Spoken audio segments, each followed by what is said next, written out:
లండన్లో జాతీయ అహంకారాలు రెచ్చిపోయారు. మహాత్మా గాంధీ విగ్రహం వద్ద పిచ్చి రాతలు రాశారు. గాంధీ జయంతికి ముందు ఈ ఘటన జరగడం సంచలనంగా మారింది.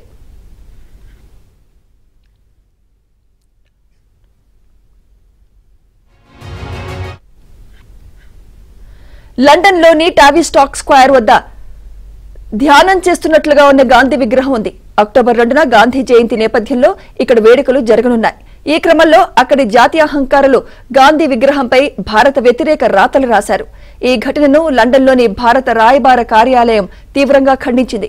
ఈ చర్యను సిగ్గుచేటుగా అభివర్ణించింది. దీనిపై తక్షణ చర్యలు తీసుకోవాలని ఓ ప్రకటనలో పేర్కొంది.